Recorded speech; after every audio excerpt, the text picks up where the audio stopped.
Do you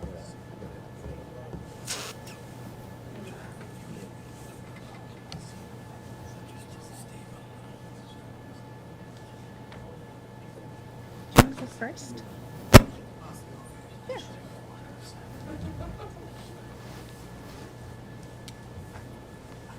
We're not ready yet, but. Okay, Julia. Thank you. We do have a little echo. I don't know. Do we know? Just because I was hoping we could. All right, so I'm going to go ahead and open the meeting. Yeah. Today is Monday, February 10th, 2025. This is a meeting of the Paxton Select Board, and we are here at the training room of the Public Safety Complex.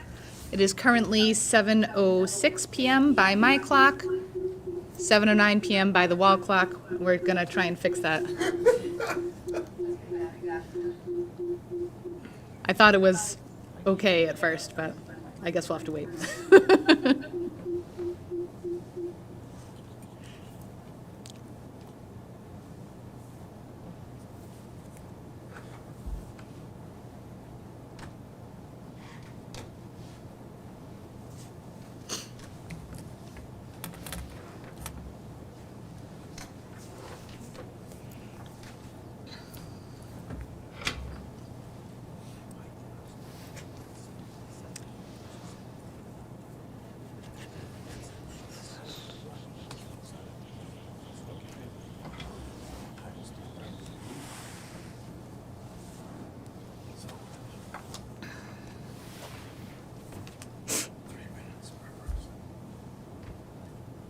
Per month.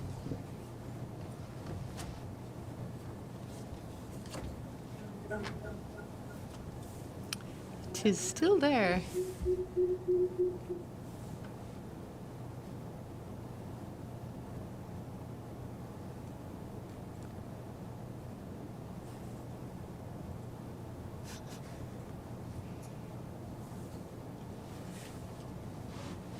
Well, while we're waiting, how about them Eagles? How is it now? I think that's much better. Okay. Very good. Okay. Like, All right, let's try that every again. remote All right. teaching nightmare. All right. So- let's do our slideshow again. so I've opened the meeting. You've heard that probably 20,000 times now after it echoed, right? So I am going to take things a little bit out of order again tonight because we do have a larger group of people here for the garden club, and so I'd like to be respectful of that group and allow them to present. So we have a presentation from the garden club on a watering enhancement plan for the town common. The floor is yours. All right. Thank you, Julia. Thank you, Carol. Thank you, Heather. I'm Sarah Ruth Simoni. I'm co-president for the Paxton Mass Garden Club. Robin Tasca, also co-president. We also have in attendance Melissa Bloom, who is our vice president. Hold on. Is that mic on? Um, Is it green? Yes, it is. Kirk, can you hear me? No. Nope. Can you guys hear me? I have no audio. We can hear you. Can hear you, We but you can't hear us. I think it's Scott.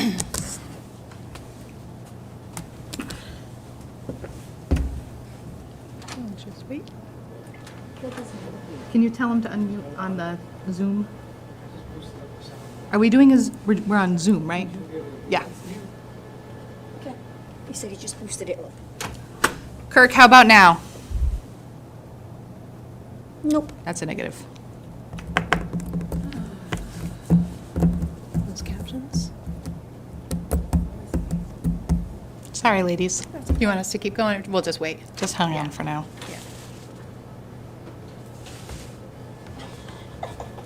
Can you hear me? Okay. Okay, let me see if I put you on speaker and you can hear me anymore. We can hear you from the computer, so let's see if we can get you on. All right, ladies. Get that up there? All right. Hi, Kirk. Hi, Kirk. All right, to continue on. Oh, just let wait, Carol okay. come back. Oh, Yep. true.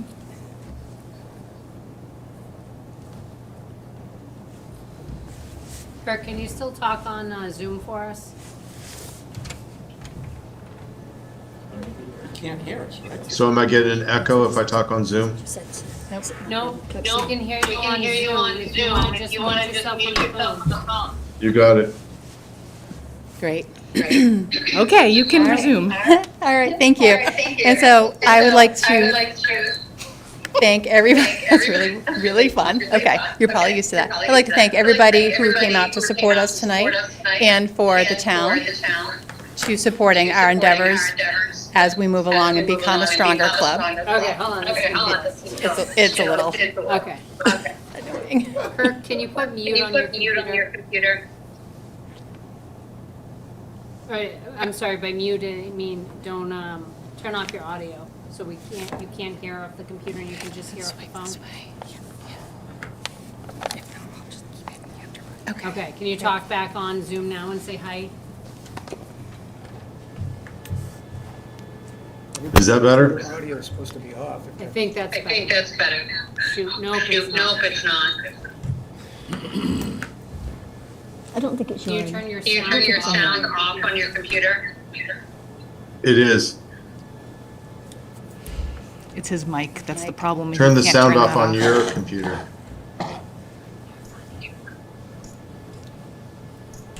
Because he needs his mic on so that we can hear him, and that's the problem, is that the audio is coming through his phone. If he keeps his mic on and he turns off the audio on his computer, so it's not shooting out. I'm doing everything I usually do. I'm Yeah, catching we know your your phone audio stuff. shooting out. Can you turn the audio down on your computer, Heather? It's, the problem, Kirk, is because you're on your phone and your mic is on, are you on, speaker? Is your phone on speaker? Yes. Can you put it just to your ear? Sure. Is that better? All right, try now. All right. Hello? Yeah, I think that's better. Okay. All right, so we're here to present tonight about an enhancement that we would like to do with the town common. It's still not better. No, I thought it was better. All right, we're running into a problem here. Carry on. So we'll just carry on. Yeah. All right, so we'll slide. Okay, so a little bit about us. I created the Paxton Garden Club Facebook group in 2020. I think it was April of 2020. And this was a continuation of the previous very loosely organized garden club that had been established. We had our first plant sale in 2022. And at that point, we became an actual functioning club. I asked Robin to join us. We installed town perennial gardens. In 2023, we did earn our nonprofit status, and we installed senior center perennial gardens. In 2024, we were able to launch our educator grant, and we installed public safety complex gardens, if you visit out here, with which Roger McGahee was kind enough to help spearhead.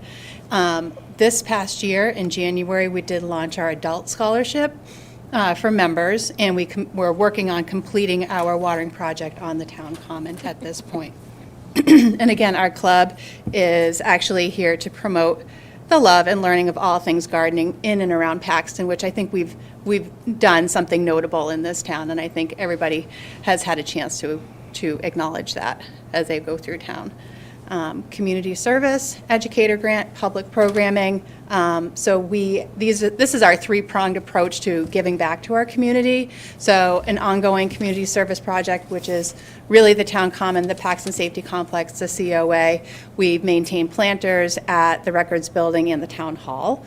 Memorial Day boxes, which was a continuation of Robin's work with the Memorial Day Committee. So that was a really nice way to kind of like roll that into the garden club. And I'm glad that we could do that. Our educator grant is available. We were able to award our first educator grant last September to a local nonprofit here in town, was Paxton, or the Richards Memorial Library, and Kristen Steinmetz, in which she's already working on lessons around that, and she'll be putting in an edible garden out in front of the library. We offer many free public programs, and I hope that maybe you'll consider attending one. We have a lot planned for the spring. Visit our website. So this is a little bit about us for the folks that are in the audience. just a quick slideshow. The town common, more of the town common. And it looks really beautiful when it's watered. Right?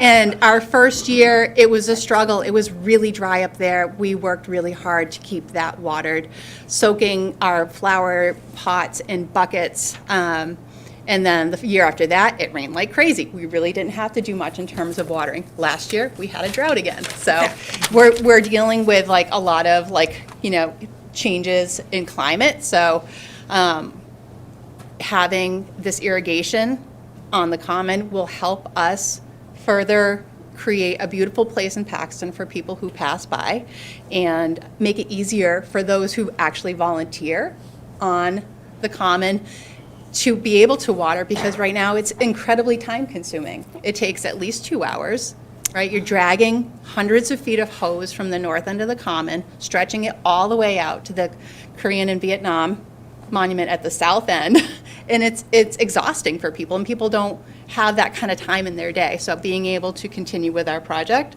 with the spigots that we have planned, Robin's going to tell you about that. So this, as Sarah mentioned, it's a real challenge for us right now, and our wonderful watering crew does a fabulous job. So we created a 3-phase plan, and phase 1 was to install soaker hoses around all the beds, so that way we could hook up to the watering spigot. There's one single watering spigot that has been on the common for many, many years, long before I've lived in town. It's been there.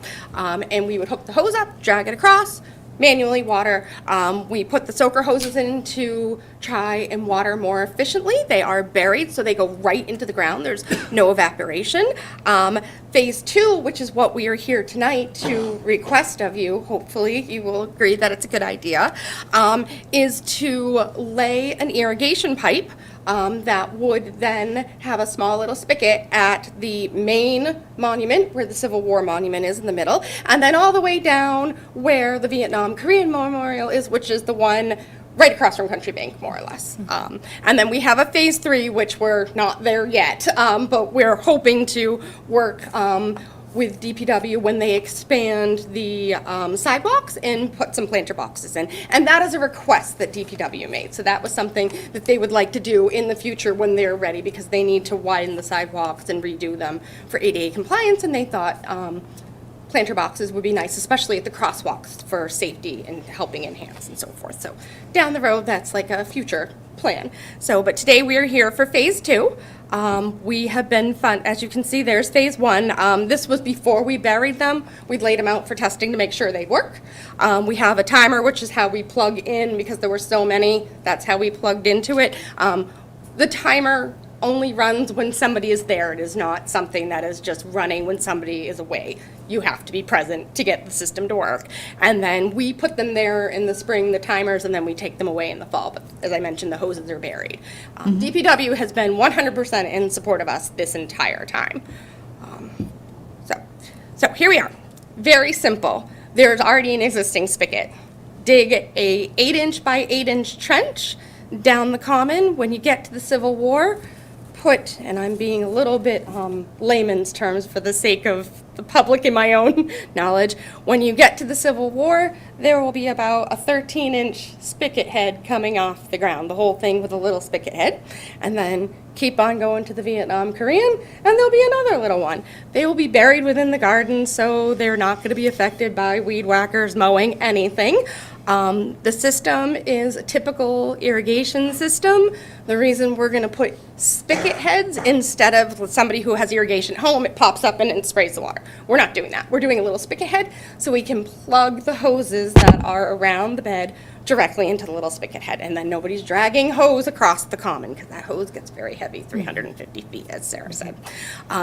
The system does need to be flushed, but DPW already has to flush the system to turn the spigot on and off every spring and fall. So there is no extra work involved on their part for something that they already have to do, and they do it at the same time that they do the spigots that exist in the cemeteries. So it's the same concept. There is a watering meter that they put put in on the spigot just to kind of keep track.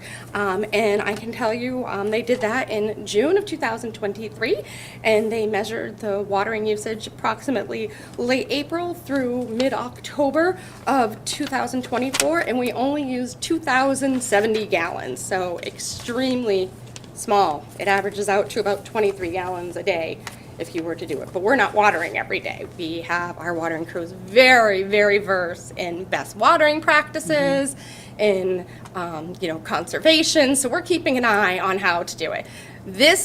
By doing this system, which the Garden Club has been fundraising for and will fully pay for, it allows the water to get to the gardens faster, harder, so we have shorter watering durations. So we will save even more water than the 2,000 gallons that we used this past year, if that makes sense. And so this is a scale, kind of, give or take. The red line indicates the little trench. Trench is dug, laid, grass seeds put over, grows, and then nobody's none the wiser that it exists. Minimal disturbance. Exactly. Right. And again, the whole point is for efficient watering to maintain the beds for everybody to enjoy. We do garden tours on the common. We had Paxton Recreation come and did a program with them, with their summer camp came, and they learned all about the gardens and the pollinators, and they did a scavenger hunt, and the kids had a blast. 55 of them. It was a lot of fun.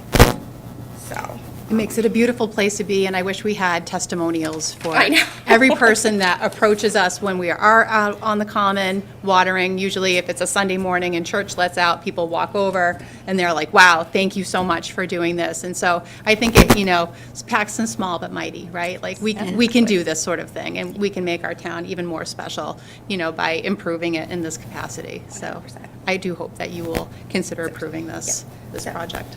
And we've worked with Dig In Deep, which is a local, Contractor? Excavation. whatever he's considered. Excavating. He's Yeah. local, yes, exactly. He's local, he's here, he is licensed, he actually does subcontract work for the town, so he's already been vetted and all of the boxes checked off. He will be donating some of his labor time to help make this happen, and then, as I said, we're covering the expense so that we can keep these gardens looking amazing, because that's a real challenge, and they're absolutely beautiful, and we don't want to have anything happen to them, and we don't want them to look kind of cruddy either, so. Nope. Right. Yeah. So, what we're asking for is to dig a trench across the common and put pipe down and then cover it up and keep on going. Okay. So What questions do you have for us? Carol or Kirk, do you have any questions for the garden club? I just want to say thank you. I think it's a great idea. Yeah. I also want to say thank you. I mean, I only had maybe a question or two going into this, and Robin and Sarah, you have effectively answered any question that I had. So and questions I didn't anticipate as well. So thank you so much for a comprehensive presentation. So with that, there's no further discussion here from the board. Does anybody from the audience? I know we have more Garden Club members sitting with us, so I just wanted to check and see if anybody else had anything that they wanted to say. And that's no. All right, so with that, I will request a motion from the board. I'll make a motion to support. Okay, is there a second? I second. All right, any further discussion? Hearing none, all those in favor, Kirk? Aye. Carol? Aye. And I will vote aye, so you have clearance to proceed. Thank you. very Thank you much. so I really much. appreciate Thank you. all of Thank the you. support. Very And exciting. the community for everybody Right. buying plants and flowers and note cards that we sell. We All of cannot the thank fundraising. everybody enough. Yeah. We're really grateful, and thank you very much. You guys do a Doing great a job. great job. Yep. Thank you very much. Yep, and Floral Fridays is taking place now through the weekend, so if you have a loved one that you want to buy plants, we have indoor plants in force bloom, so we've been force blooming live. And remember what Friday is. This Friday is Valentine's Day, so that Time for that. really so, goes together well. Thank you again, everyone. Thank you. All right. So that was a nice, pleasant way to start. Yeah. All right. So next up, we have some consent items on the agenda. There are 5, and I will read them. Number 1 is to approve the meeting minutes from the regular meeting held on January 27th, 2025. Number 2 is to appoint Robin Tasca to the DPW Building Committee to fill the open resident position with a marketing or advertising background. This term will end on June 30th, 2027. Number 3 is to submit notice to the town clerk to place the open Wachusett Regional School District Committee positions for a 1-year term on the ballot for the next election. Number 4 is to approve and sign the MOU for Wachusett Earth Day. That's an annual event. And number 5 is to approve the updated Town of Paxton recycled product procurement policy. So I will ask for any objections from the board to any of the consent items. I have none. No objections. Hearing no objections, I declare that they all have passed. Okay. Under new business, the first item that we have is to review, revise, and approve the current code of conduct policy for elected and appointed town officials. Heather, I'll ask you to start us off. So I was asked to pull this policy up and see if, we can do a revise on it, a review, and just make sure everything looks fresh, because we haven't covered it through the select board in a couple of years. Just trying to click through to get down to it, and then I will share on my computer. The select board, each of you should have it. I'm going to throw it up in Word, just in case there's any changes, so it's a lot easier to make. So let me just grab that real quick. Kirk, you still able to hear us okay? Yes. Okay. Excellent.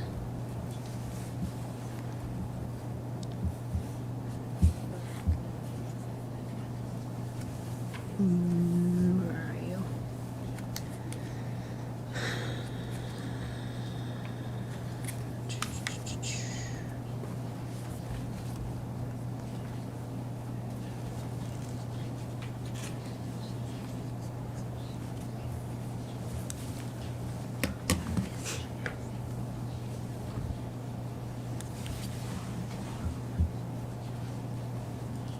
Ruh-roh.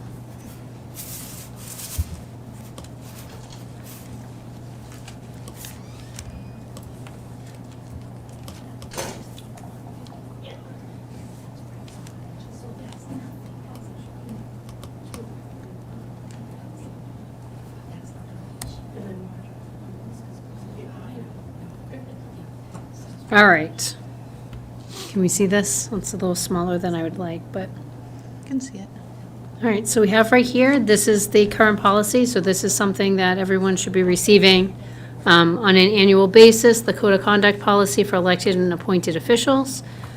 We just put it in here and did a couple updates. So the first is just some language change under the purpose. We changed it to the town of Paxton is committed to fostering a respectful, inclusive, and professional environment for all individuals, elected and appointed officials, town employees, volunteers, and residents by ensuring respectful discourse in all meetings and official interactions. This policy establishes clear expectations for conduct and provides a framework for upholding these standards in all communications and actions. The next one here, just definitions, just a definition for respectful discourse refers to conversations that are polite, professional, and constructive, even in the face of differing opinions. Discriminatory language includes any verbal, written communication that treats others unfairly based on race, gender, age, sexual orientation, disability, religion, or other protected categories. Confidential information is any information that's not public and has been disclosed with the expectation that it will remain private, including internal memos, personnel matters, and legal strategies. All elected and appointed officials are expected to uphold honesty, fairness, and integrity in their actions and decisions. Officials must demonstrate respect in both speech and behavior, refrain from discrimination, avoid abusive or threatening actions in all settings, including social media. Examples of unacceptable behavior include personal attacks, discriminatory language, or deliberate disruption of meetings. And then the rest of the language there remains the same. The other change, I think, is down a little further under distribution and education. Just the update, the town clerk shall provide a copy of this policy to all elected and appointed officials, along with the town's non-harassment and sexual harassment policy upon appointment or reappointment. All officials shall sign an acknowledgement form stating that they have read and understood the policies. The acknowledgement will be updated annually to ensure ongoing compliance and understanding of expectations. And then enforcement, struck out a bunch of the language and revised to the following. If an elected or appointed official violates the town's code of conduct, the board or committee may take the following actions: verbal or written warning, censure, suspension, or dismissal from the committee. For serious violations, including harassment, a third-party investigation will be initiated with a report provided to the town administrator and board committee within 30 days. The town administrator will consult with the board committee to determine appropriate disciplinary actions in accordance with applicable laws. So a lot of this is just rewriting what we already had there, summarizing things a little bit more succinctly. The bottom piece, just in case people think that might be harsh language, whenever it comes to harassment, the town as an employer has an obligation to investigate and to protect those who have alleged a problem. Excellent. So I had a chance to take a look at this and review the updates that Heather made to the policy. It was actually a very good policy that the select board had put into place back in 2021, if I remember correctly. All elected and appointed boards and committees have to sign off on this annually, or at the reappointment. appointing, I'm yeah. sorry, not annually. As- That was a change that you made, Heather, right, to add it annually? I think it already had on the appointments. I think we left it as appointed when, for appointment and reappointment, but we can do it annually. We just have to make sure Lori knows what she's required, what she should be sending out to people, and then she can just do a blast to everyone. Yeah. I mean, I think that we could send it out annually if we do it, if we just have Lori do it along with the conflict of interest stuff. It sort of makes sense to just do them both at the same time. And then it's no additional work for her, but it accomplishes both tasks. So I think this is, part of the reason why I asked Heather to take a look at this was because we do have another difficult budget year coming up, and I wanted to be a little bit proactive, wanted to remind all our board and committee members that this policy is in place, and just kind of set a nice stage going into this budget season to try to make sure that we're respectful of everybody. I think one of the things that we need to keep in mind is that town employees, this is their workplace, and they are entitled to have a workplace that is free from harassment.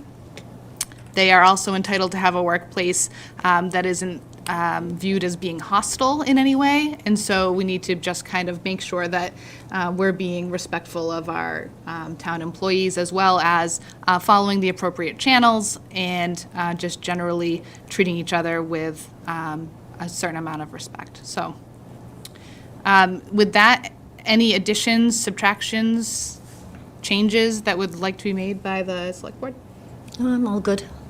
Thank you. Kirk, anything from you? No. Nothing from Kirk. Mark, I saw your hand up. Yeah, at the beginning of this, I think it says amended on 2021. It actually was June 7th, 2021, Yeah. which would mean that's about 3.5 years ago. Typically, something like this has a shelf life of about 10 years. And I have the existing one, in addition to the changed one. And it struck me that the existing one seemed to be fine.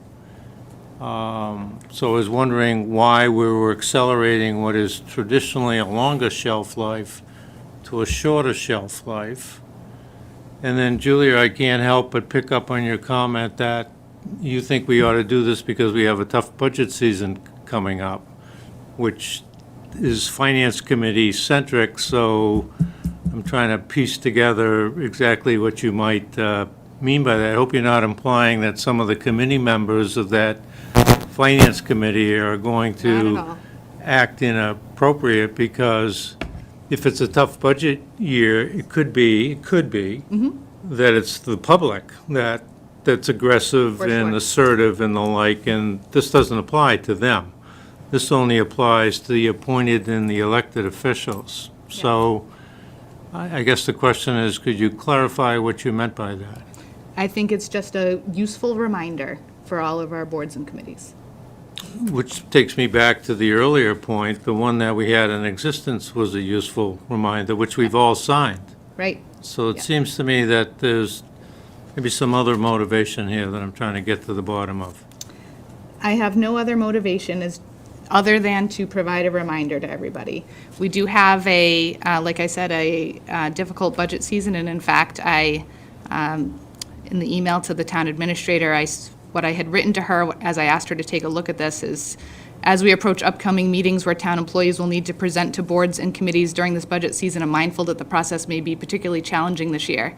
Given the complexity of the budget, which could be even more difficult than last year, I anticipate that opinions and emotions may run high. We've already begun to see some signs of this with certain lines of questioning in recent meetings that seem to stray somewhat from the specific matters under review by the board or committee. This has created some ambiguity about the intent behind those questions. Additionally, the tone and delivery of the questions, as well as the reactions from some committee members to employees' responses, have occasionally come across as less than constructive, which could be perceived as unhelpful or discourteous. If tensions continue to rise as we move into the budget season, I'm concerned these dynamics could escalate and potentially undermine the collaborative spirit we're hoping to maintain. I understand that some employees may feel more comfortable presenting to a committee than others, and in part, it's important for employees to be well prepared for these meetings. However, it's equally important to consider the broader impact when a meeting veers off course.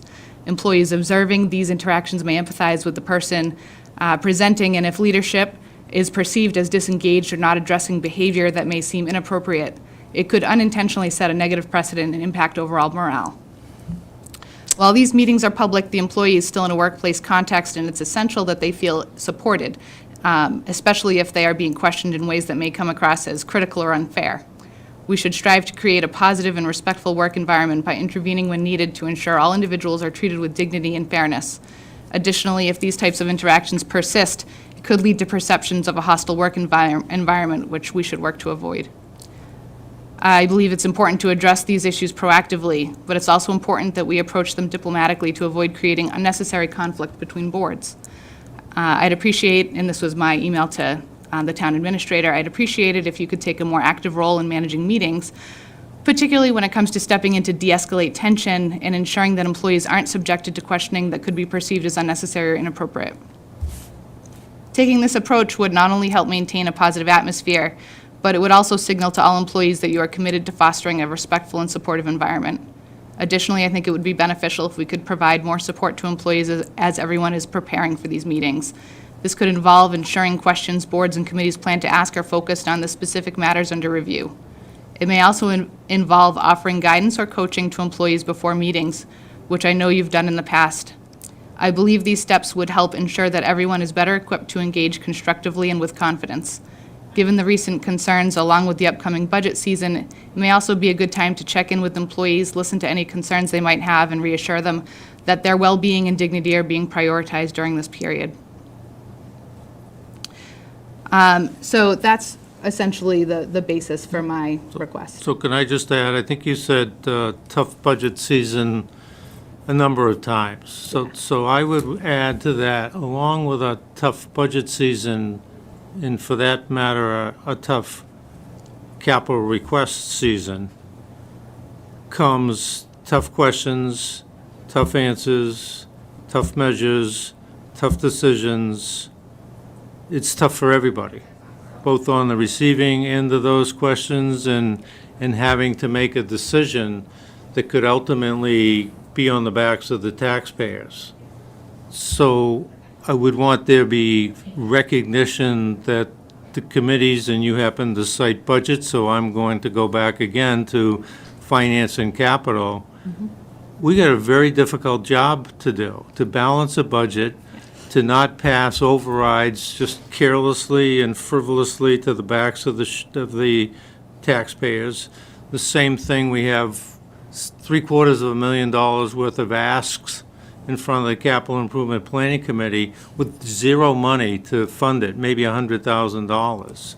So that's just going to, by its inherent nature, generate tough questions. Yeah. And I wouldn't want this message to be that we can't do that, when in fact we can. And somebody asking a tough question in their style, in their manner, in somebody else asking the very same question in different style and manner, we can't legislate style and manner, because everybody's personality and everybody's DNA is the same. I like, there certainly should be, there's been forever, as I can see, a code of conduct. We've all signed it, we should all adhere to it. But I wouldn't want it to handcuff the work, the hard work that those two particular committees, same for ZBA, same for planning, same for conservation, same for Board of Health, same for everybody. These are tough things, tough times, that sometimes as a result of that, tough questions come out. Yep, and there's nothing. And I wouldn't want that to be a message to us not to go there. Yep, that's not what's intended. So the content of the Code of Conduct policy hasn't changed dramatically. The only thing that has really changed in it that was a more, I'd say, dramatic change is really the enforcement end of it, which Heather streamlined. I asked her to take a look at it because I wanted to make sure, especially with the recent decision, I say recent, but not so recent anymore, decision regarding the town of Southborough, I wanted to make sure that this policy was still compliant with what the SJC determined were First Amendment rights. And so I asked her to take a look at it from that perspective as well. And I wanted to make sure that, you know, it makes sense. I think we've taken a look at a lot of policies recently, and it makes sense for us to have a second look at it. We do have a different town administrator in place who might have different thoughts on how to improve things, and I see no problem with improving things sooner rather than later. So I don't think that there is any intention here to restrict the content of questioning, just it's really the manner by which the questions are asked to just make sure we're treating everybody with dignity and respect, that's all. All right. So any other questions, changes, or additions from the Select Board? No? Hearing none, I'll request a motion to accept the version as submitted. Motion to approve. All right, is there a second? Second. Any further discussion? No. Hearing none, all those in favor, Kirk? Aye. Carol? Aye. And I will vote aye. So we have the updated version in effect. All right, moving right along. I apologize, but I have to be super quick on the mute so it doesn't echo. Yeah, we hear you. Don't worry, Kirk. All right, let me get to the next item.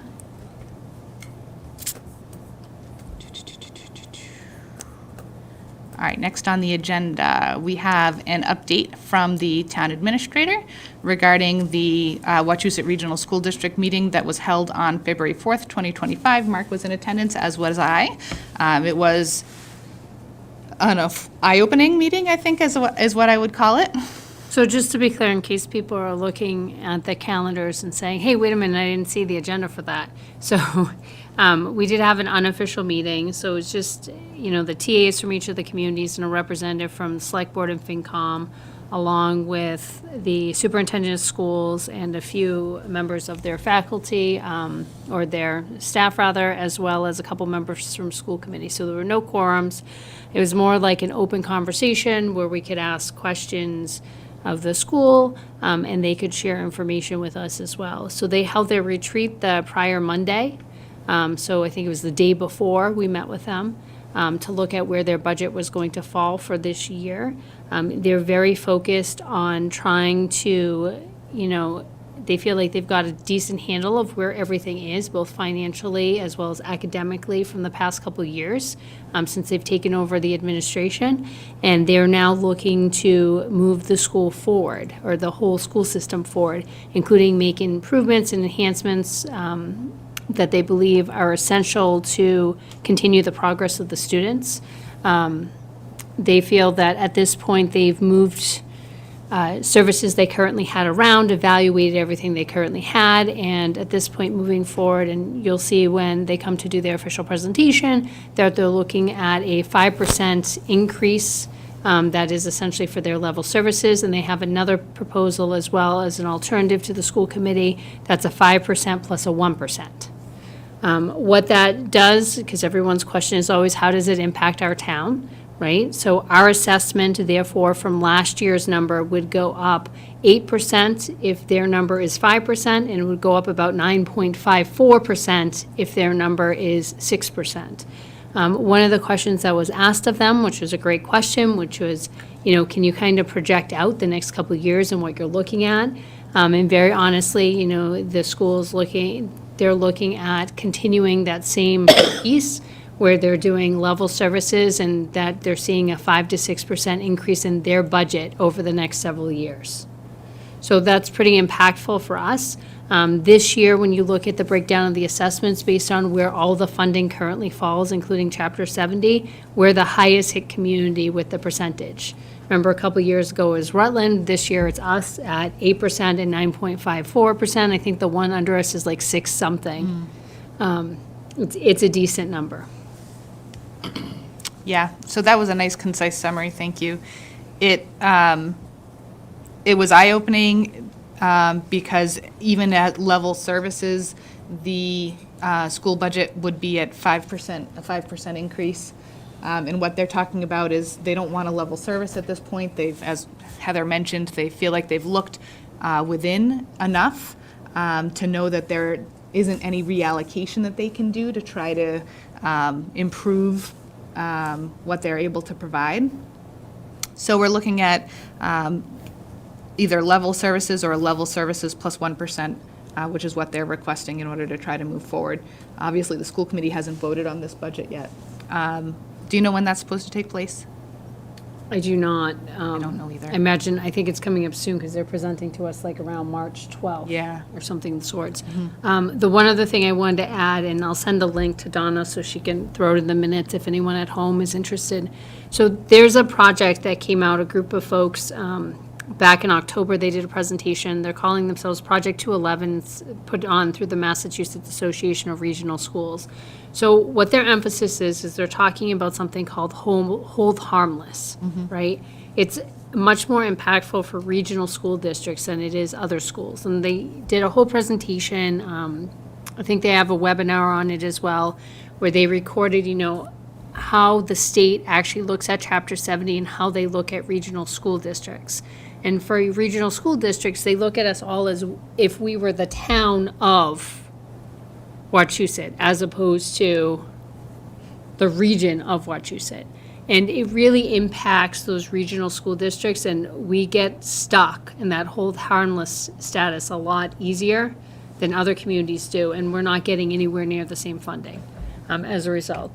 And one of the things that, they talked about it again this week, they talked about it the last time we met as well, was the focus and the push for lobbying the state to try to relook at how they do the formula and specifically how they look at hold harmless in regional school districts. So I'll get this information over to Donna, at least the PowerPoint, so she can attach it with the materials in case anyone's interested. If anyone wants to watch the webinar, they want any more information on that, reach out to me. I'm happy to get it out to everybody. But I think it's just a background piece that folks should be aware of. And it is something that, the school is very cognizant of, and, they're working on their end as well for the advocacy piece to really communicate back to the state that, the formula's got to change. Yeah. That one of the comments that was made was that towns like us in our district are being compared to towns on the belt of Boston, which are far more affluent. So it was felt by the superintendent that it was a really unfair comparison. We are not the same as they are. We do not have the same ability to fund as they do. So we're in a tough situation with looking at a very big increase for the school budget. And then we're also on top of that, looking at, as part of this increase, the hold harmless piece of it. My recollection, and Mark, correct me, or Heather, correct me if I'm wrong, but my recollection is that the school would have received approximately $3 million in funding were it not for the hold harmless. Is that accurate? I can't tell you the specific number. There were a lot thrown out that night, but it just comes down to the formula, because what ends up happening And the hold harmless in their mind, in the state's mind, right, is if we don't have more students than what we had before, they still give us the same amount of funding per student, Yeah. as opposed to, having more students to increase the funding. So my recollection is that the amount that they give when you're in hold harmless is 600,000, as opposed to what they would have Yeah, they would have received. we'd probably should wait for the superintendent, because he'll bring it in the whole breakdown of those numbers, and they do update them. Last year, they updated them after the initial assessment of Chapter 70, and they increased, and there's always a potential that they update them again, and up them up a little bit, but he's gonna have a much better handle of it, being able to explain that than I'm going to, and he can tell you the distinctions between the two. The other thing they spent some time on, and I've heard him have this conversation in the past, but I think he did a nice job presenting, and I'm sure he'll present again here as well, is he talked a little bit about the difference between a regional school district versus a vocational school district, right? And the funding that they get as a baseline per student when you're a vocational student versus just a regular Traditional. education. Yeah. And that it's a substantial amount of difference, so, they might only meet what's called net school spending on their end and not asked to go above the minimum, but at the same point, that's a lot more money than what the regional school district gets per student. Right. And the numbers are very different. So he does have some nice comparisons on that, and it doesn't answer the problem or fix the problem at the end of the day, right? Education is getting more costly, and, the towns are burdening more and more of the share of the education piece, and we don't have the funding to do so. Yeah. So I wanted to make sure that this information was released, back to the rest of the board after I was in attendance. Thank you, Heather, for helping with that. But it is an important piece as we move forward to just keep in mind, and I'm sure Finance will be working hard keeping it in mind as well. Should I, at the third leg of the stool that attended, weigh in? But by all means, Mark, go ahead. So a couple of things. Let me just go on the record and get over and done with this. It was this part anyways, it was a meeting that I protested be held, and went on record trying for it not to be held, because I thought it was too exclusive. It was not open to the public. It's invitation only. I think it was too private. I was a member, there as a member of the Finance Committee, but I felt that anything that was said to me should be said to the entire Finance Committee, not just one member. It was also held on a meeting that canceled an Audit Advisory Board meeting where the audit report was going to be submitted to that committee. And I could go on for a great length, but I won't. But there's been 3 or 4 years of delayed arrears audit reports, and it just seemed to me that there was the wrong message to hold an exclusive closed meeting like this at the expense of not meeting with the auditors to get the audit report. And nevertheless, you said yourself it was eye-opening. Heather said a minute ago that the administration wants to move, things forward. I would change that a little bit. I think the administration wants to dig the school out of a hole that it's in. And speaking of upcoming tough budget meetings and questions, this is going to be front and center. Because I didn't hear mentioned this evening that enrollment over the last 10 years is down 12.5%. In the budget is up 57 million over that same period, or up 58%. Down 12 and up 58% is a delta of 70. If we were in the private sector, we'd be out of business. And I think the most eye-opening thing, your words, I'm going to do the backfill, was the third rail was talked about that evening for the first time ever, and that is the quality of education. And with 47 million additional dollars over 10 years, the student assessment and the student outcome is 3 years lagging. I don't want to put words in anybody's mouth, but that's the equivalent of a seventh grader is reading at the fourth grade level. So throwing money at this particular problem is not the answer, it's not the solution. There needs to be some really tough discussions this year to right the ship. And I would remind the town administrator politely and respectfully, and the select board and the finance committee, that we had a joint working session in October, and we wrote to the Wachusett Regional School Administration, School Committee Chair, School Committee, and Business and Finance Subcommittee that 2.5% was our number, and now it's 8%. If that's not worthy of some deep, hard discussion coming up this year, I don't know what is, but there's a lot to be talked about, a lot to be discussed. There's going to be a lot of convincing to a lot of people to vote in favor of this, and that's going to be a tough road to hoe. Yeah. I think it's as dire as I've ever seen. There was also talk about the proverbial, the formula is flawed, transportation isn't the way it should be, et cetera, et cetera, et cetera. The school committee has got to grab that by the throat with our local administrators and not do anything or not do anything, stop talking about it and do something. Otherwise, next year's budget, which is now, the one proposed is $128 million. I remember a conversation not too long ago, we said, oh my God, if we're not capital, this is going to go beyond $100 million. Now it's at 128 with no brakes on the car. This is a bad situation. So it's not working, it's broken.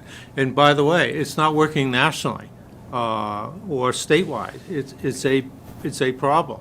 But our concern is our region, and we need to really dig in and decide what we're going to do. Because just saying yes for another year, I don't think is a solution.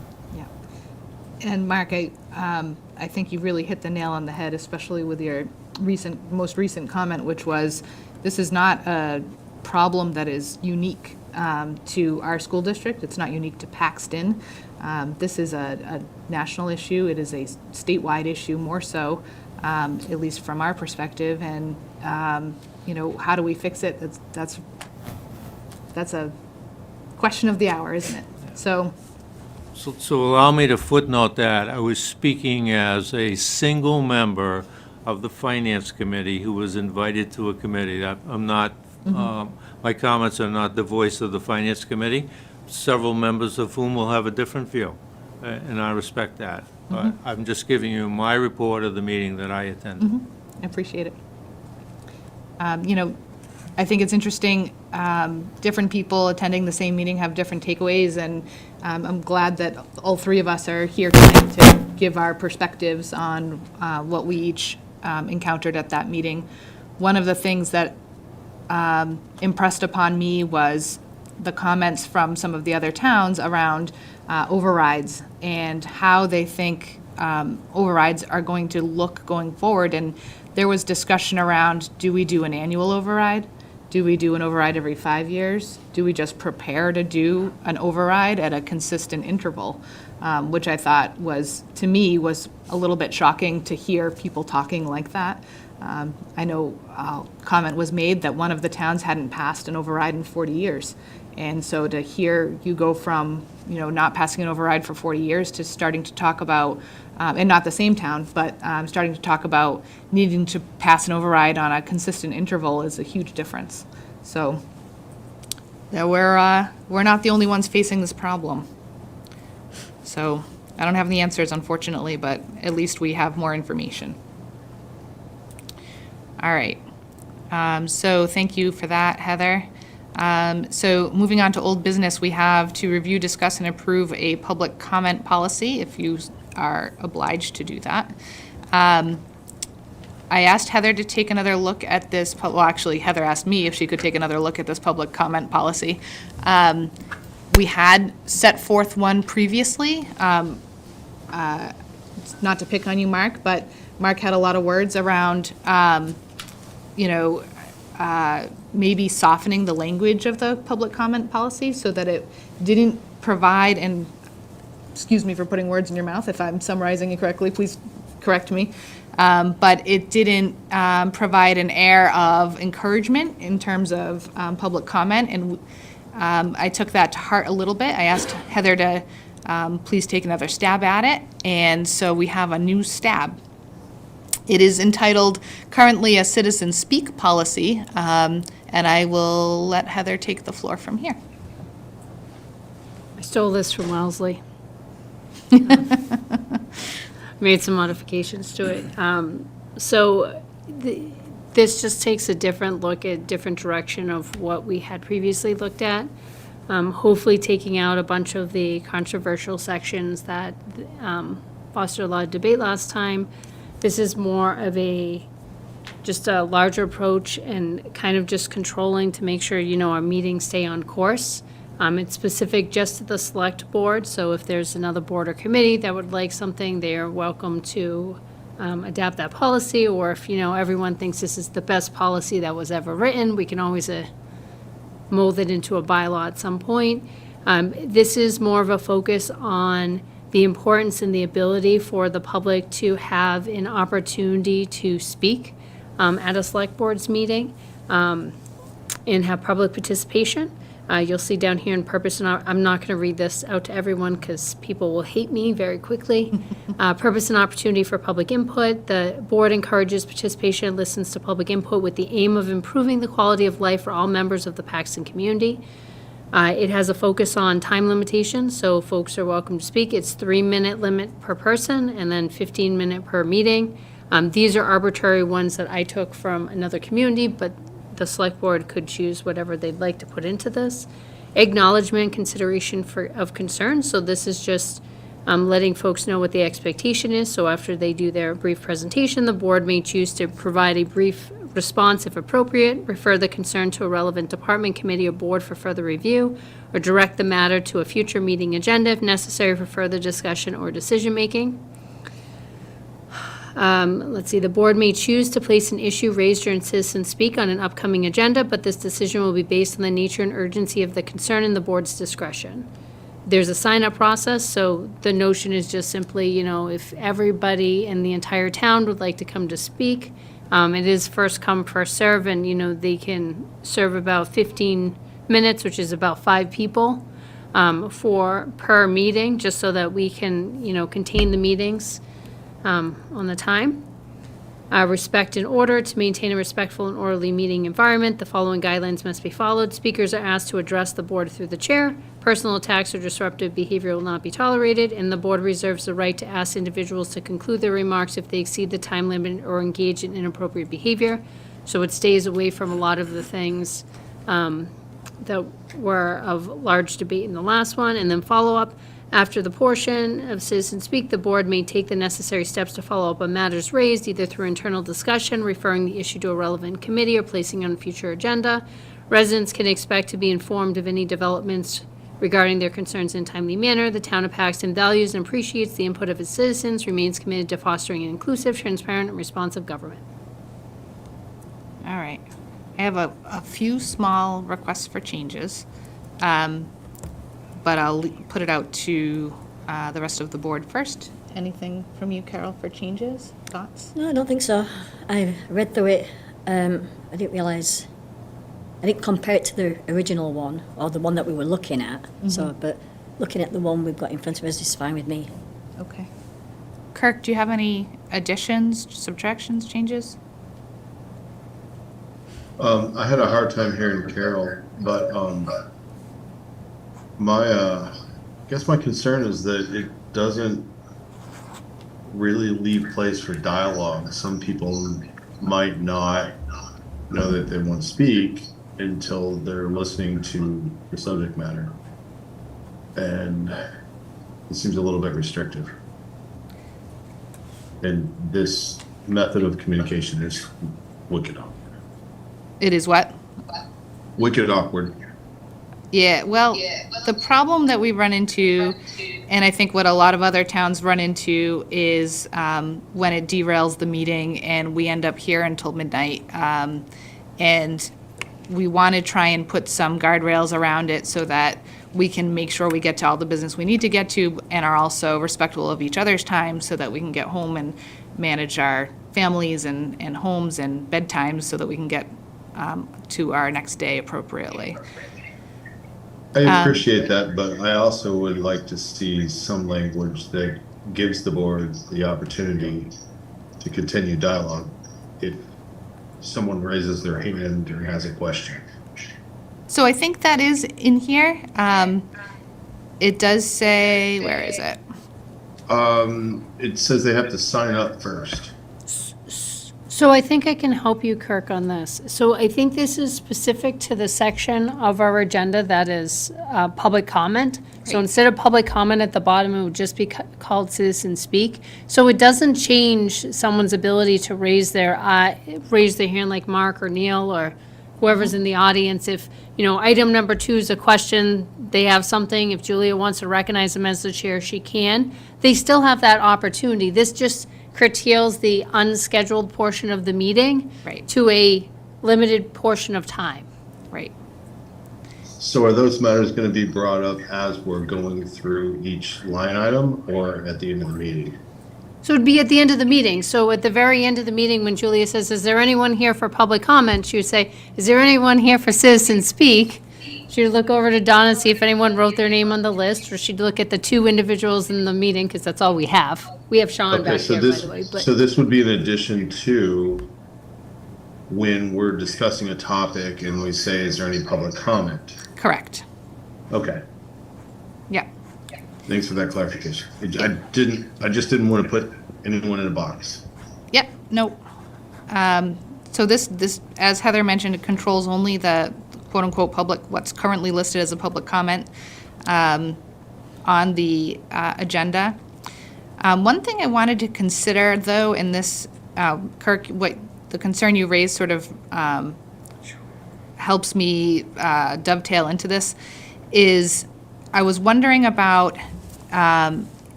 frequently somebody will want to speak on an agenda item. And if we move the public comment or citizen speak portion to the beginning of the agenda, it'll give them the opportunity to speak on that item before the board has discussion so that that individual's thoughts can be taken into consideration before that takes place. It may help Julia, to... can you repeat that, please? Yep. So the thought process I was having was to consider moving the public comment section of the agenda to the beginning of the meeting as opposed to the end of the meeting.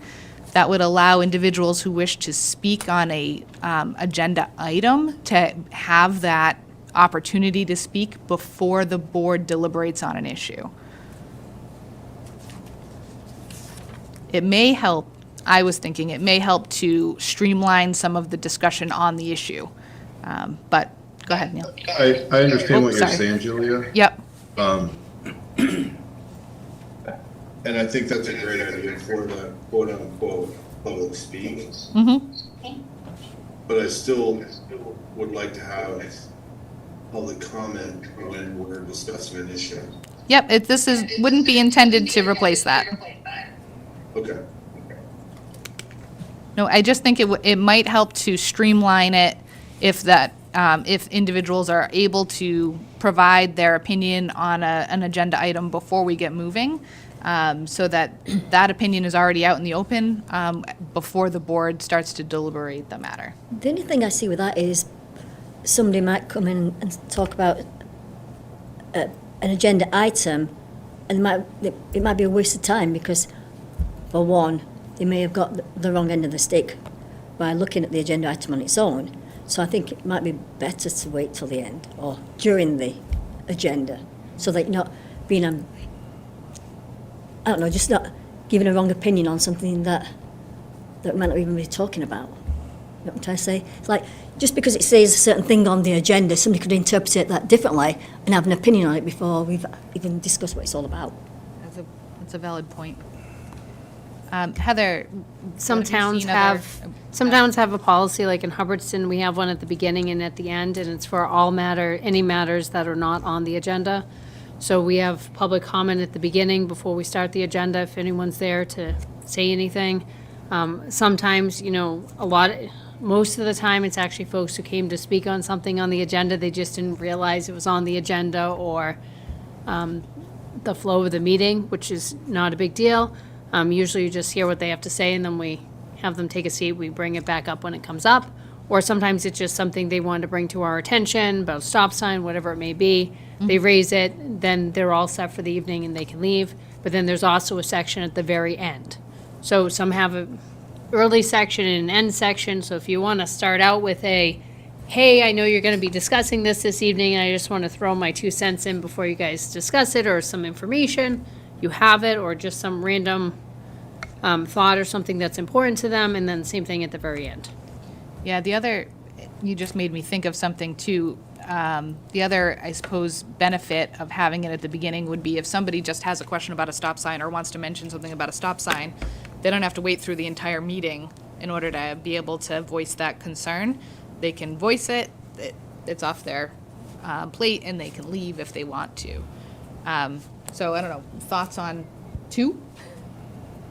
I just think if somebody's has a comment on a stop sign or anything like that, they should get it on the agenda rather than bring it to speak out. Because, if they want to talk about it, then it should come as an agenda item so that if it affects anybody else, they can be present to say yea or nay on it. Yeah, that's valid. I think sometimes, though, as this mentions, is sometimes it's just bringing something to the board's attention for the board to put on a later agenda.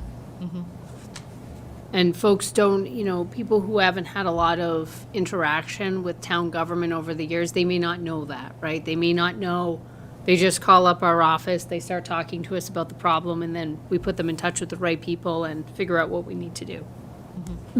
I agree. Yep. Julie, are you accepting public comment on the public comment policy?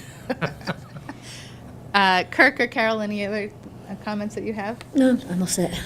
No, me but just- I would entertain public comment. Let me just go through the couple of minor things that I have to make changes, that way if it changes anything for you. Couple of just minor things. Under the first paragraph, I wanted to, that second sentence, the citizen speak portion of the meeting allows members of the public to address the Board of Selectmen during regular meetings. And then I just wanted to add, when offered per the meeting agenda. There's no requirement that there be a public comment section of the meeting, and there may be times such as a working session that we wouldn't have public comment, so I just don't want there to be an interpretation that it will be on every agenda. Can you just say that one more time? Yep, so just at the end of the sentence, I added Where am I? The first citizen speak out before the last sentence. just before this policy.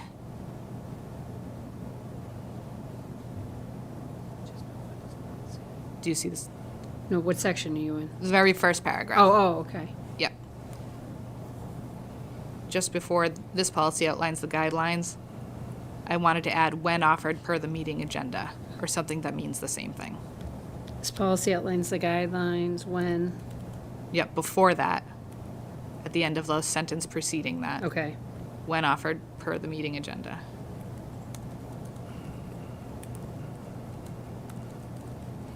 Okay. And then number 4, Yep. sign up process. In the event that, I just changed it to if multiple individuals wish to speak. Sorry, that was just me being grammar Nazi that I am. Okay. Pardon the language. 5, maintenance of order. I put maintenance of order. Sorry. I think you had respect in order. To maintain a respectful and orderly meeting environment. I compared it to the SJC guidance, and so I had just some quick verbiage changes that I wanted to make. According to the SJC, we can restrict conduct to be orderly and peaceable. Respect, I think, becomes content-oriented, and so I wanted to change the heading to maintenance of order, or something to that effect, right? Okay, yep. And then in the first sentence, to maintain an orderly and peaceable meeting environment. Then it Peaceable? orderly and peaceable, which directly But relates peaceful. back to the peaceable, yeah. Peaceful. That peaceable is the word, yeah. That's exactly how it was put by the SJC, Okay. orderly and peaceable. There's a piece of art known as the Peaceable Kingdom. I don't know if you've ever, but that's what I think of every time I hear the word peaceable, but peaceful is not the same word. So, and then the second bullet down, I changed it to, instead of personal attacks, I put disruptive or otherwise illegal behavior will not be tolerated. Again, I don't know that there's any protection against quote-unquote personal attacks. If you know of one, please correct me, but, so I had changed it to disruptive or otherwise illegal behavior. And then the third bullet down, inappropriate, I changed to disruptive, because disruptive is the word that's used for a legal comparator in gauging whether the conduct is allowable or not.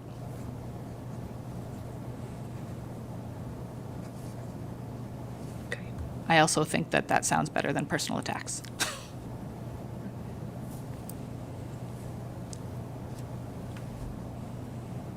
Any thoughts on any of those changes from the board? No, obviously, put the time into it. Kirk, any concerns with any of those changes? No, I think it softens it a little bit. Okay. All right. I will now accept public comment on the public comment policy. Mark, go ahead. Go ahead. You were first. So, as it turns out, the last time that this came before the board was August 21st, 2023. And here we are on February 10th, 2025. So it essentially went dark for 18 months. And some of us had difficulty retrieving this online over the weekend, so we've only had a chance around 5 o'clock to look at it. The first sentence and some of the feelings I had back on August 21st, 23, I still have some of those here this evening. And the first paragraph talks about encouraging citizen participation in the public comment period on the first line, and the rest of it speaks to discouraging them from doing it. It's like, we encourage you to speak, but you got 3 minutes. Now, this is the select board, which is not any of the other committees, but I serve on the finance committee and the capital improvements planning committee. I would not limit somebody who's got a really strong, impassioned, informational point to make to our committees to tell them that their time's up because 3 minutes has expired. 3 minutes, it can go pretty quick. Some people just get warmed up for the first 2 minutes. I think that 3 minutes is too restrictive. It takes Neil 3 minutes to clear his throat. So, and what if he has 2 topics to bring up? He's got a minute and a half on each one. And notwithstanding, everybody's got a home life and a personal life, but 15 minutes at the end of the meeting, which frankly, I've been here to a lot of select board meetings. I've never seen it go beyond that, but having it in writing that it can't just seems a little bit too restrictive to me. Personally, I think it should be suggested time, 3 to 5, no more than 5. Suggested time, 15 to 30 minutes, no more than 30 minutes. Then if it errs to the low side, fine, but at least there's some latitude in the event that a really compelling point, informational point that nobody thought about is brought by a citizen that we might want to hear. The second page is, I know what everybody said, and I give credit for raising the point, but it does say that you got to sign up at the beginning of the meeting that you want to speak to an issue. Well, what if during the meeting, when I came in, I didn't think I wanted to, but during the meeting, something was brought up. Does that mean that I can't speak because I didn't sign the sign-in sheet at the beginning? I know what it says, but somebody taking literally how it reads could say you can't do that. And the last one I would say is number 6. It says, as a follow-up, the board will meet through internal discussions. I would just caution you, that's probably a violation of open meeting law. I don't think you can. If you can, you can only talk to yourself and the town administrator, because if it's more than one of you, then that's a quorum, and therefore you can't do that. I think you should be mindful and sensitive of that. However it gets wordsmith is up to you. I'm just saying that looks a little bit dangerous, the way it reads. But I would, nobody wants this to be the Wild Wild West. None of the committees that we serve on, nor do we want that to be the case. But this is for your meetings. We don't have one for our meetings, but I'm just saying I would never restrict somebody as restrictive as this is reading. And I think if you broaden it a little bit, make a lot of people happy, and still you have control of it at the same time. Yeah, we just have to, the problem that we run into when we don't provide a sort of a more concrete expectation is that it could be viewed as being selectively enforced if there is a range given, right? So if we say, suggested, specific time frame and then, give a range, if we are up against a situation where there's a number of people who want to speak and we start restricting people down to the lower end of that range, or maybe we don't realize there's that many people who want to speak, and at the beginning people have the ability to speak for 5 minutes, but then more people want to speak and now we have to restrict them down to 3 minutes or whatever. We run into a situation where we're not being consistent. We're not handling people consistently if we don't give a specific time frame. That said, there is still discretion of the chair. So if the one person was here and was providing a particularly compelling argument, I think the chair could still say, we would like to continue to hear you, and the board could even back that, right? Yep. And You raise a good point. I maybe I didn't see it, but something in here should say that to give the chair discretion. Again, I'll speak to my point on my committees. If somebody's making no sense and just rambling on, and the night is late, I'm going to interject that. But if somebody's got a real important point about dump trucks versus toy trucks, we want to hear them out, because we're about to vote on something that's going to impact the taxpayers. I don't want to tell them it's 3 minutes or up. I want to let them speak. Or her. Right. So I actually missed one of the changes that I made, Mark, which is exactly what you just suggested. So under number 5, maintenance of order, on it just for some reason didn't highlight it, but the first bullet point, speakers are asked to address the board through the chair, and then I wrote who retains authority over the meeting, which is prescribed elsewhere as well, but putting it in this policy doesn't hurt, just to make it ultimately clear. But the concern I have is making sure that everybody is handled consistently. It's a tough. You're fine. It's a tough thing to try to balance, because you can't cut somebody off based on the content of what they're saying. It can only be based on a time limit. And so I'm not sure. I mean, I'm happy to expand it to 5 minutes and 30 minutes for a full, I just think it needs to be a set number as opposed to a range. So Could we put something like a respectful amount of time, considering all people's schedules or something like that? you might as well not have a policy then, Kirk. Yeah, I know. Just thinking outside the box. Yeah, I hear you. Go ahead. Do I get to go first? So I think one of the important things, and the reason to put a timeline on this whole piece, right? the select board has a large agenda. You know, they're a very busy board. You guys only meet twice a month. And I think it's really important to make sure that we try to contain our meetings so that we're focusing on all the issues that matter, still giving people an opportunity to come and speak. We also want to make sure we continue to encourage people to run for the select board. And if we make meetings 3 to 4 to 5 hours every single meeting, less and less people are going to have a desire to do this. So I think the idea is, as much as respecting the ability and the need for folks to come before the select board and say something, we still want to keep our meetings to a condensed period of time. You know, a reasonable period of time for a meeting is about 2 hours. You start losing people's attention, start losing their interest, and it's really hard to encourage them to come back in 2 weeks and do another 4-hour meeting.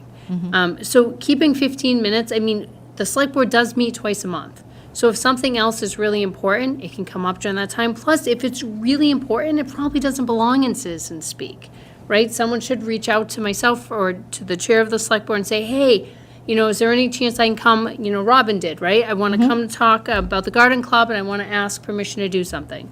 I want to come and do a presentation about this. I want to talk about Boy Scouts, whatever it is. They reach out, we'll put it on the agenda, then it can have a longer period of time. But I think this is really for short stints of things, pieces of information just to communicate. You know, there's already dialogue that goes back and forth as items are on the agenda, and, you know, the chair feels it's appropriate to reach out to the audience members to ask if they have any input. I don't think this is the purpose of this policy. This policy is more of a, hey, anything else?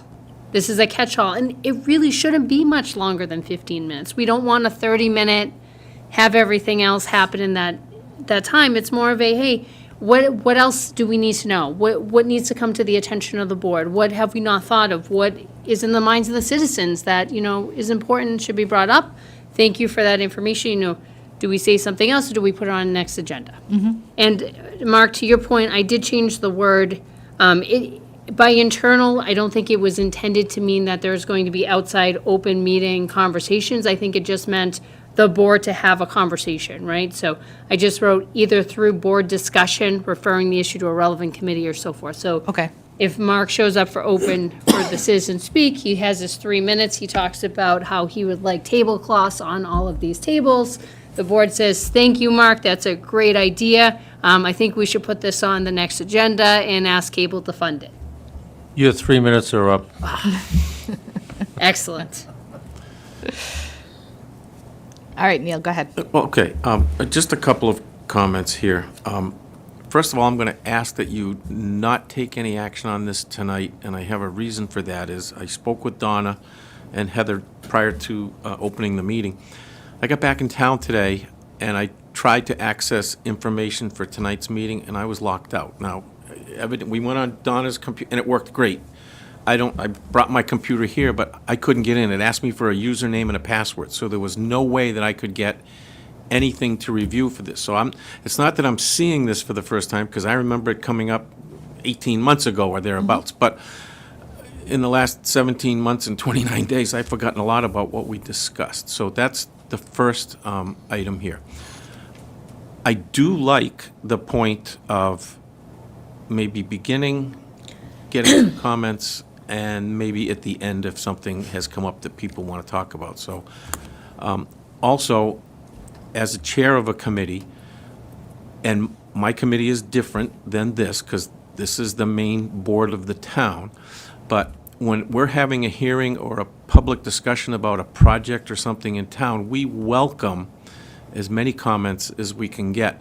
So I personally like to do that, and I think in terms of if we had a contentious meeting that might be planned 2 weeks from now or a month from now, whatever, you could tell by the tenor or the attendance in the room that you may say, okay, tonight looks like we've got a lot of things on the agenda, so we're going to enforce or we're going to apply whatever this rule that we adopt at some, please not tonight, but it's saying this is what we're going to do. So there's a lot of you here tonight, so maybe we'll limit you all to 5 minutes here or there, and you have to understand it's at the discretion of the chair. We want everybody to be heard and so on and so forth. Yeah. But with only 2 of us sitting here tonight, and we still have 28 minutes to go or 18 minutes to go for a 2-hour meeting. We've got executive meeting. We have 4 afterwards. executive sessions still, Neil. Okay, but what I'm saying is that, and I do understand that, but part of that goes with the territory when you take the job. I mean, you know that you have your executive sessions and you have your public sessions, and executives aren't all the time. And I mean, you're working for the citizens and the residents of the town, and we want to make sure that we're getting enough time in front of the board to express any concerns. So I guess you Yep. kind of understand where I'm going. I hear what you're saying. So a couple of things. This applies to open meetings. It does not apply to public hearings. You can't No. do this with a public hearing. But I'm saying a So- select board yep. meeting. That's how I Right. framed it. Okay. So, so I know, but you compared it to a public hearing for the planning board, and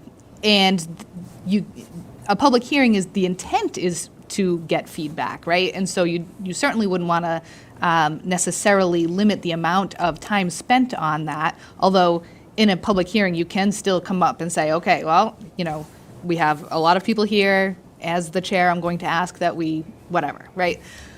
And here to forever, the chair retains authority over the meeting and can set limits as prescribed. The intent of having a policy is to ensure consistency. So if we were to say selectively, we're going to apply the policy this day, but we're not going to apply the policy that day, but we're going to apply the policy next week, but not next year, then we're losing the consistency. And so it is another situation where, you're applying something selectively and then, there's But no again, point you in can- having a policy. You can invoke that based on what you see for the meeting. I mean, tonight, there are 2 members of the public here. Yep. You don't have, 15 people sitting in the room and saying, oh, wow, they're all going to want to talk.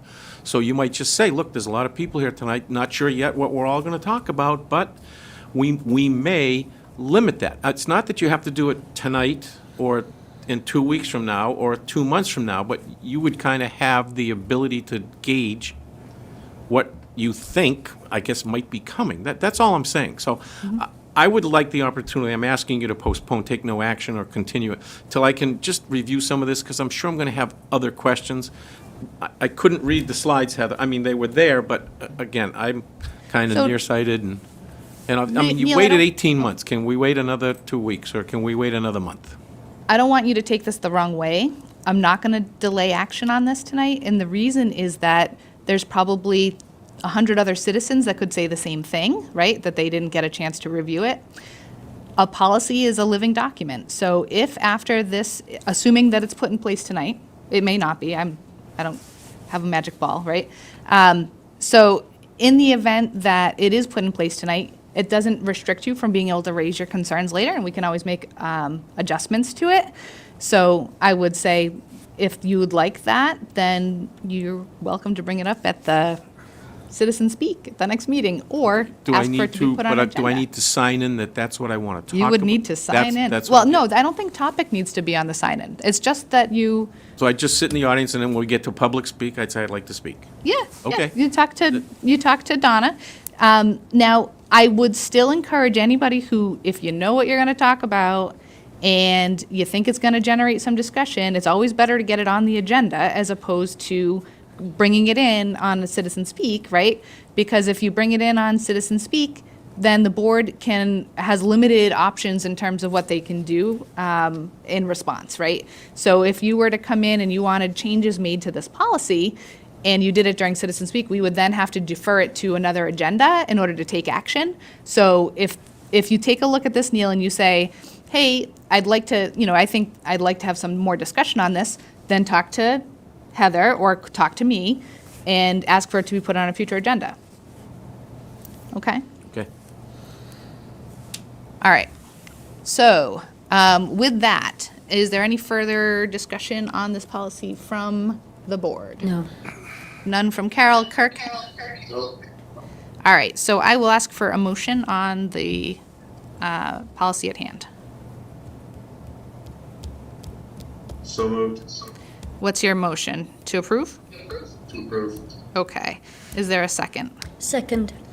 All right, any further discussion? Hearing none. All those in favor, Kirk? Aye. Carol? Aye. And I will vote aye. All right.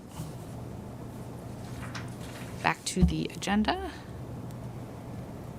All right, So, under old business, now we have to assign a liaison to the Charter Review Committee. So we do have a new committee. They are going to be doing, as you heard at the last meeting, a significant amount of work over the next however long it requires. And they have asked for a liaison to be assigned to them ahead of our normal schedule, which would be in May for our liaison assignments. And so I'd like to see if anybody specifically would like to be a liaison to the Charter Review Committee, or if anybody has a nomination they'd like to make. I make a motion that we assigned Julia as liaison to the Charter Review Committee, if she'll accept. Okay. I would accept that nomination if that was the will of the board. Julia, point of order before you rule. Sure. Vote. I think all of us support the work of the Charter Review Committee. And all of us 2 weeks ago saw the makeup of the committee, and we're in good hands with that particular committee. Yeah. I'm personally, Is this a point of order, Mark, or is this a comment? no, well, it is a point of order Okay. that your own liaison policy Okay. that the board has I don't think that's produced a point of order. indicates that liaisons are for standing multi-town committees only, Yeah. and standing is defined as a permanent committee. And the charter review is not that. So I'm just speaking policy, which you just said a minute ago yourself about some of the policies that were just voted, that we had to have uniform application of the policy. This would suggest that you can't do what you were just about to vote to do. Now, if the board wants to usurp that and take a different direction, I'm just saying that is not what your own liaison policy says. I appreciate that, Mark. So I would say that the committee requested a liaison. yeah, Right, can I follow up with, let's let the board speak first. Go Okay. ahead, Carol. So I think in this circumstance, there's a reason why they requested a liaison. So I think there's nothing to stop us appointing a liaison. Right. Yeah, we're not doing it of our own accord, so I don't think that this is usurping the policy. The board, the committee at hand requested a liaison, so I don't have any problem. I certainly wouldn't want to tell them they can't have a liaison. I don't think that's appropriate. Well, Julia, And why? we could, I'm still speaking, thank you. So we could consider, if we felt it necessary, we could consider revising said policy at a future agenda, but I'm not sure that that policy really applies to this situation. So Heather, I'd ask if you don't mind taking a look at that policy and letting us know if you think a revision is necessary. But I don't think it should change what we're doing here tonight, because this was a request from a committee that, you know, while they're not a standing committee, they're not a committee that's going to exist once their task is completed. I don't think that that should rob them of the opportunity to have a liaison if that's what they're requesting. Any further comment from the board? Yeah, point of note, the liaison would not be a voting member. Correct. Yep, that's correct. Was that a question or a comment? Sorry. it was a statement. I think that was a comment Okay, to address the concern of having a sitting select board member as a voting member on that board. yep, right, which we wouldn't want to do. All right, Neil, go ahead. Okay, thank you. I believe it was December 9th when you appointed the 7 members to the committee. I kind of went back and I viewed the meeting.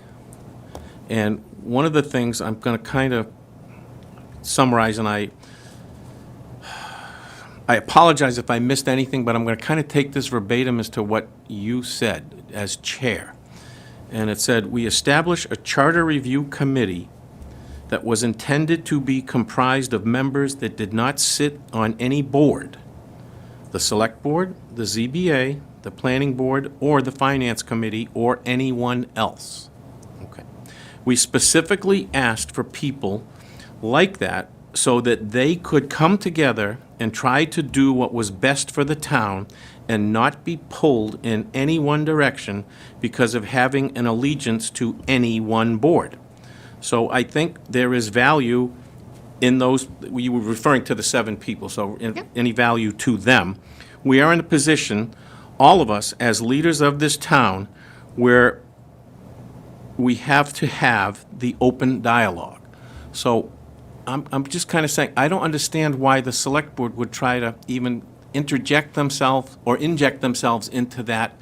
And when the board gets together and they say, Julia, what do you think about that? I mean, I don't think that was the intent of the committee. It was to allow them to work in an unbiased way, form a report, come back to you and say, this is what we found. And I think it was not this meeting tonight, but a week ago, whatever, Mr. Robesco, he gave a pretty good report as to what they were doing, and I was kind of happy to see some of that, that they're reviewing other charters with other towns and going to try to meld everything together to come up with an improved version or an updated version of where we are today. And I think your board should allow them to do that. So I really don't feel the need I think you should say, thank you for the request, but at this point, we're going to let you do your work and see what you come up with. Well, I appreciate that you think that, Neil. As I said, that's what you're yep. telling me we were supposed to do. So this committee has now requested a liaison. A liaison, as Kirk aptly pointed out, would not have a vote.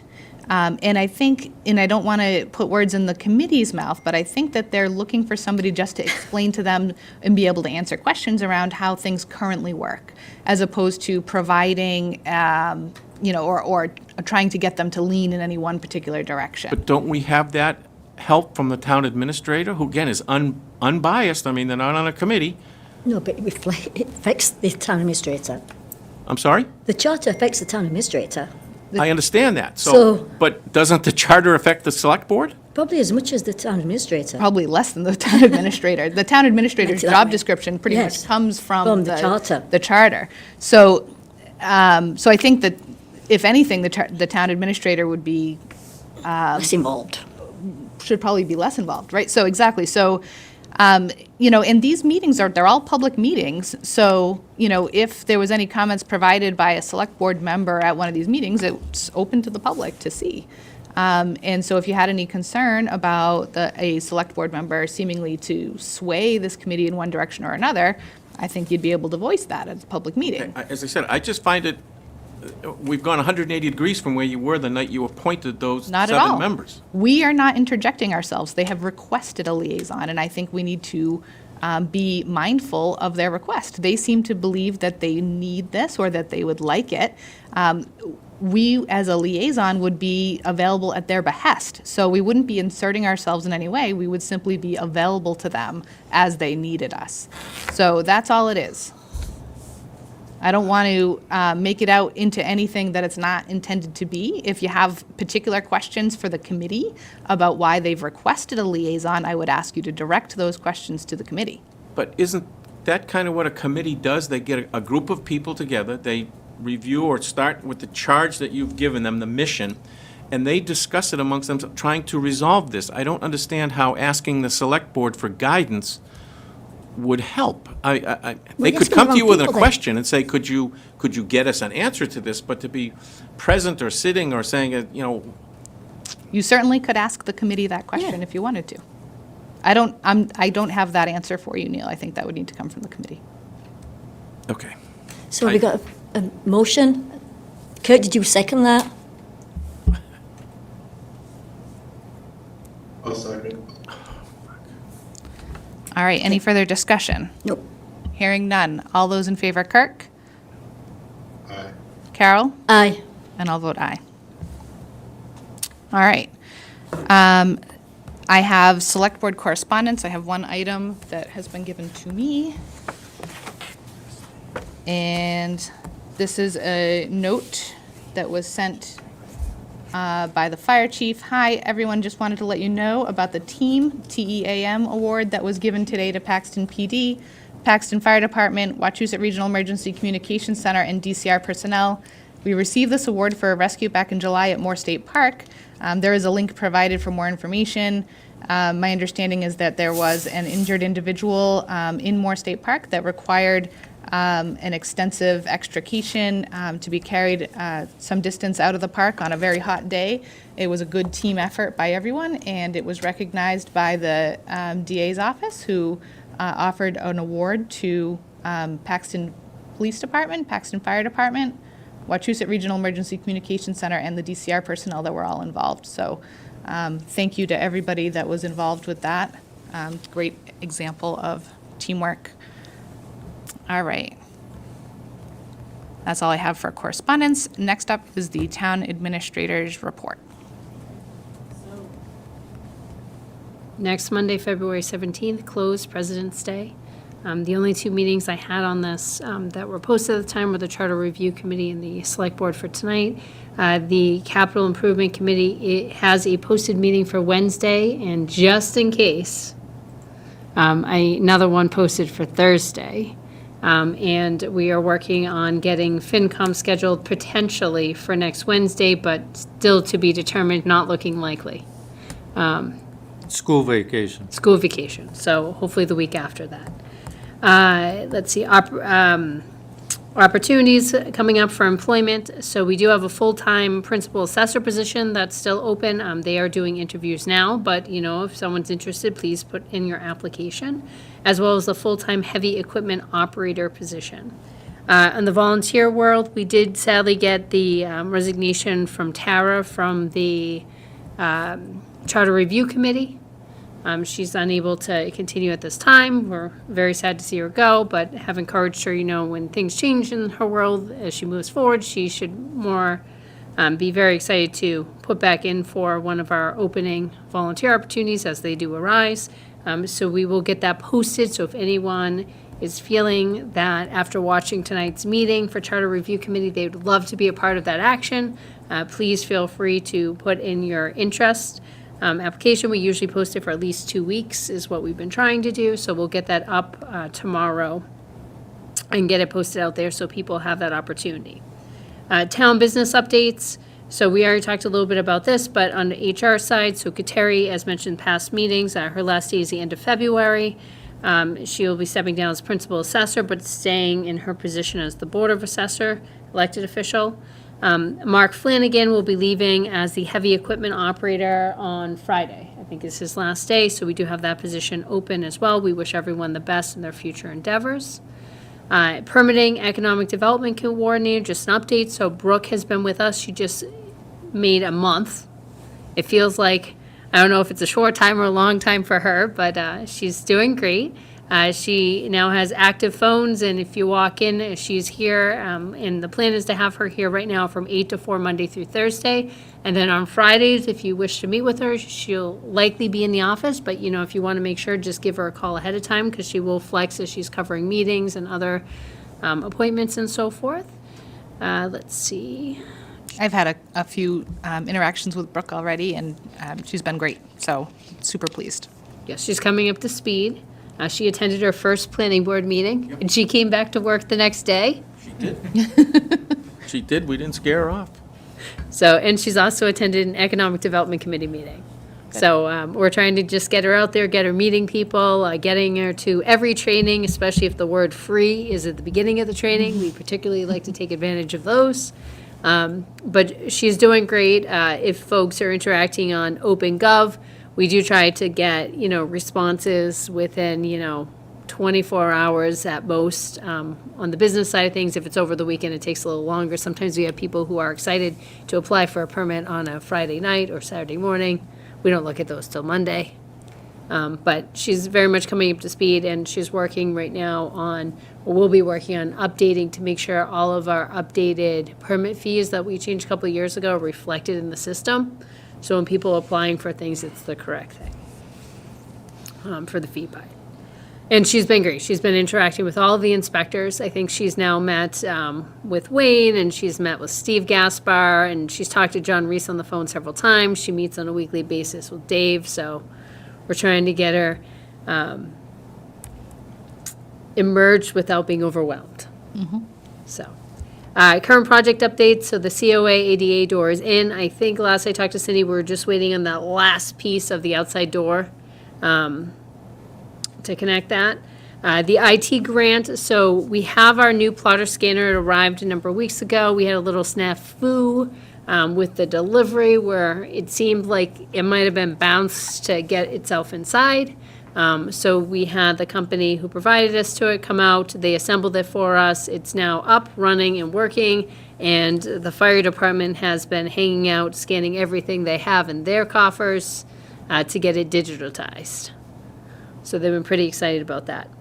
It is nice. We were able to print out the most recent, which is still old, but the most recent zoning map. So Brooke now has a copy of the most recent zoning map that's in effect on her wall.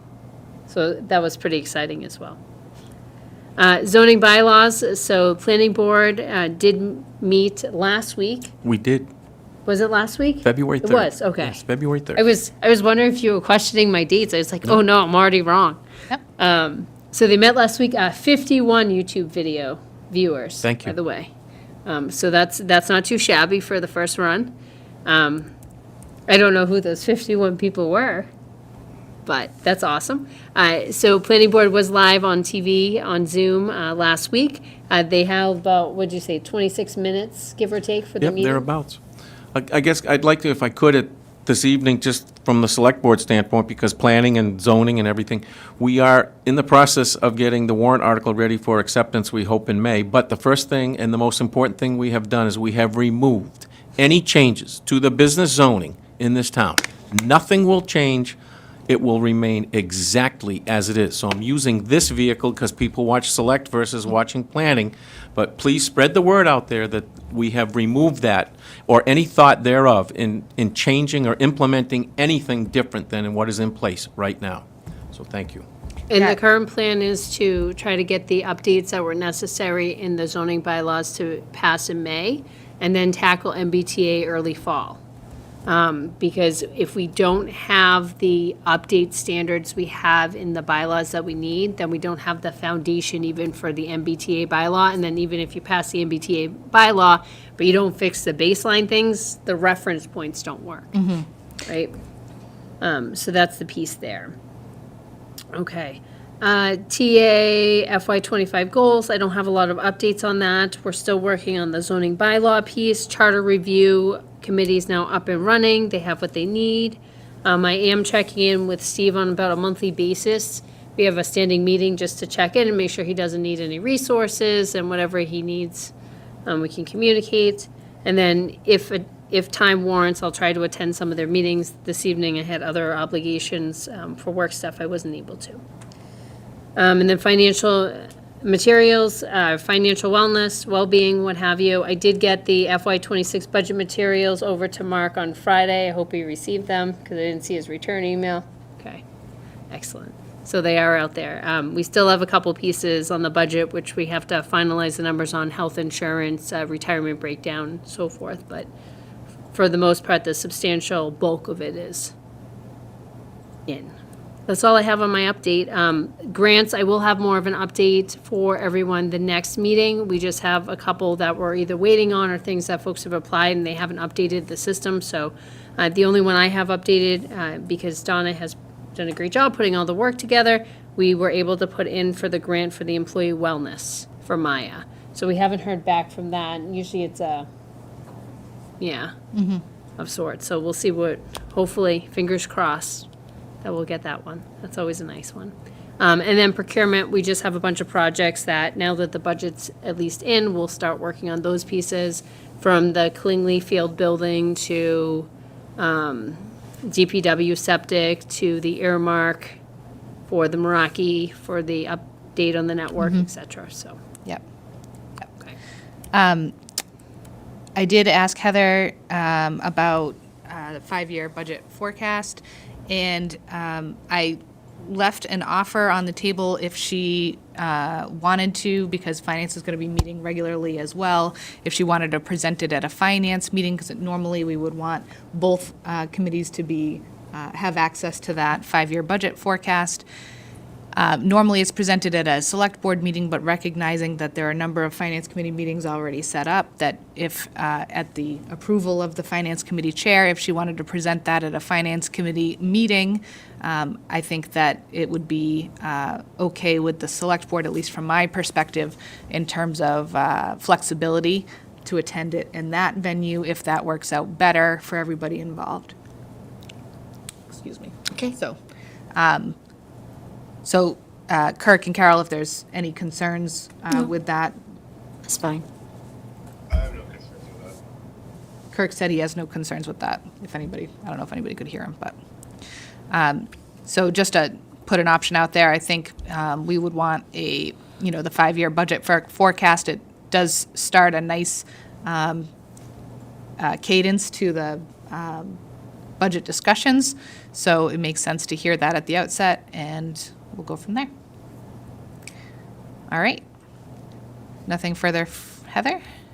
No. All right, good. Okay, let me see here. Back to the agenda. Okay, public comment. Look at that. Hello? Hi. Hi. Based on the code of conduct discussion that took place earlier this evening. Yes. I may be way off base, but I can't help but feel some of those comments were directed at me and one of the department heads that I may have spoken to.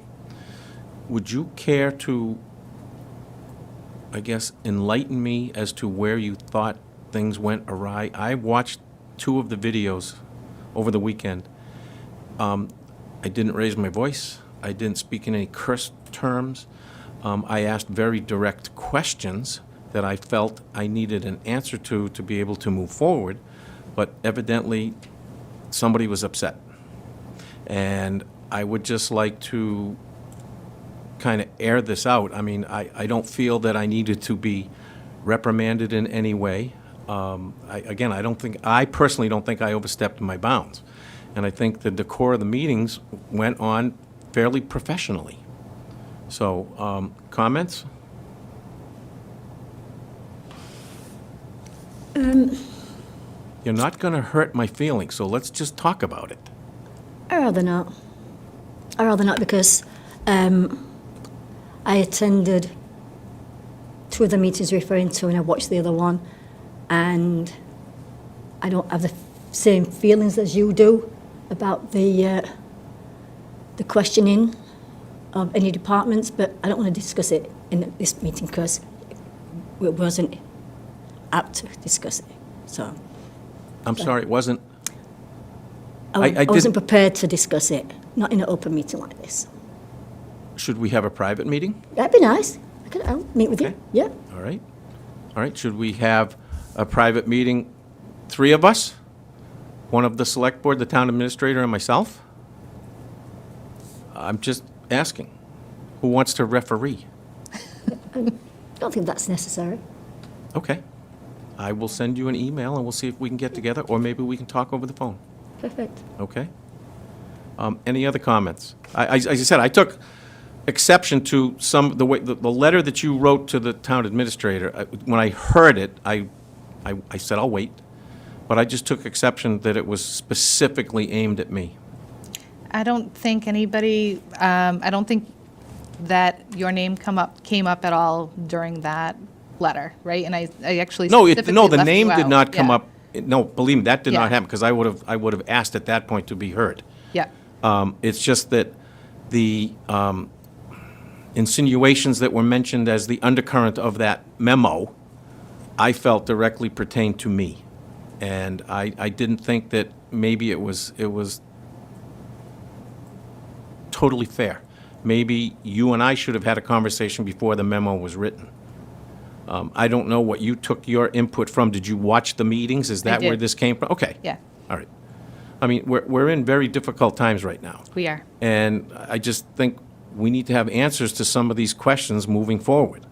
And at the time, I have done follow-up research on my own, and I have actually had a private meeting with one of the department heads to discuss this.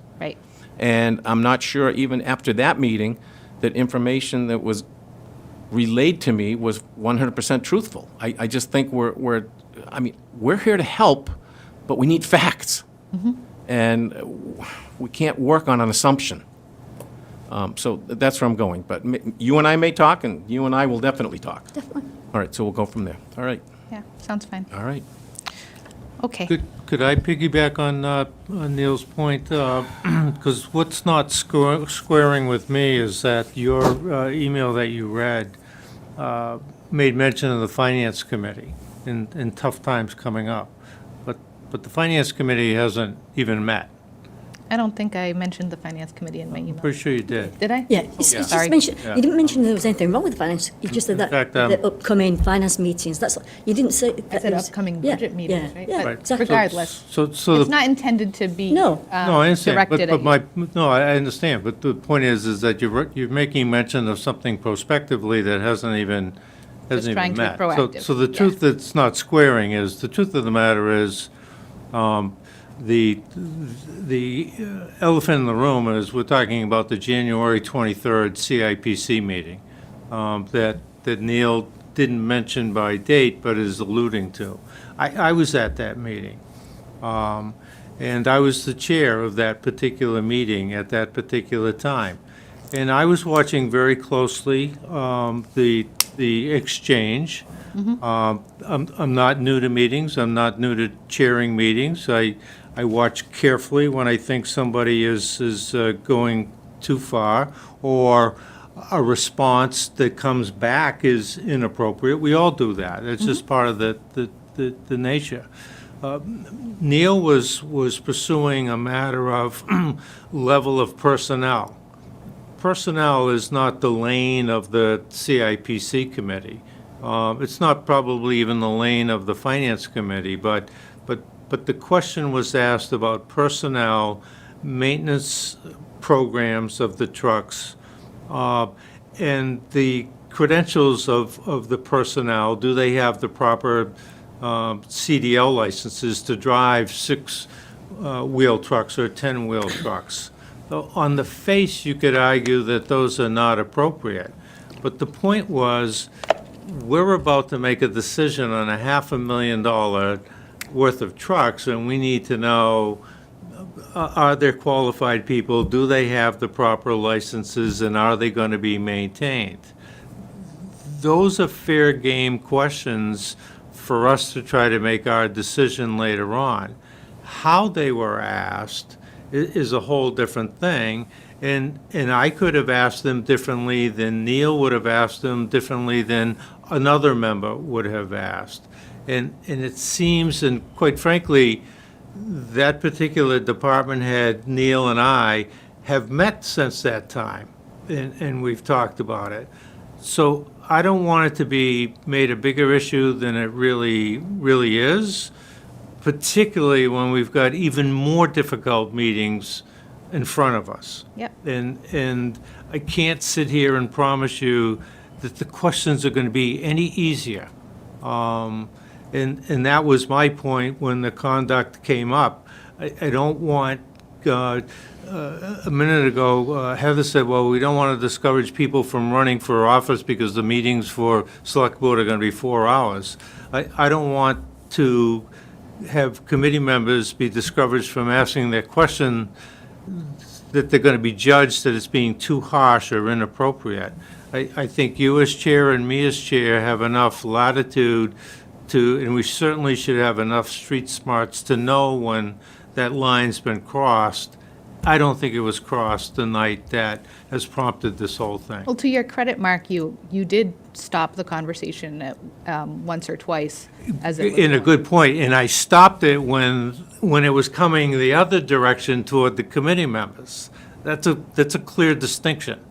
I didn't stop it the other way, and I had one person 2 feet away from me and another person 10 feet away from me. I was watching it very carefully, and I did interject, but it's important to know when I did interject and stopped it, so to speak, or redirected it.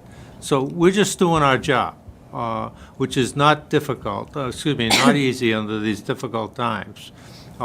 Worse than saying no to a particular ask is saying yes, and now we got to add $180 onto a taxpayer's burden. So these are not fun times for any of us, and once in a while, emotions and passion enters into it.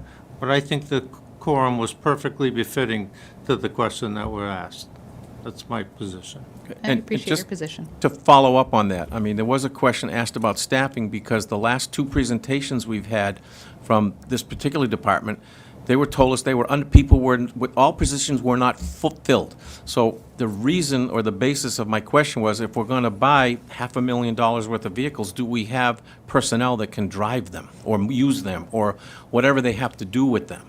Because if not, I might have said, instead of getting $500,000, let's get $300,000 worth of equipment. That was the whole premise of my thought process. Yep, and I appreciate that, Neil. I don't think that came through in the meeting. And, I was intentionally vague at the outset when I first started talking about this because I didn't want to identify anybody, and I didn't want to identify any committee as being the target, should we say, of the reason why that code of conduct was brought up. Because I don't think that was necessary, right? I think that we can address something without letting it be personal. It doesn't need to be personal. I agree. And I specifically didn't want to, I'll tell you, after that meeting, I got a number of phone calls from people that were upset after having watched it, saying, this is the committee that you appoint, do something. This is not appropriate. So that's why I did watch the meeting myself. My personal feeling on it is not relevant, frankly. I wanted to just say something to nip it in the bud. I'm not saying that it was going to get worse. I'm not trying to say anything. I'm just trying to say we have a code of conduct. Just a reminder to everybody, let's make sure we adhere to it. That's all. Okay? All right. All right.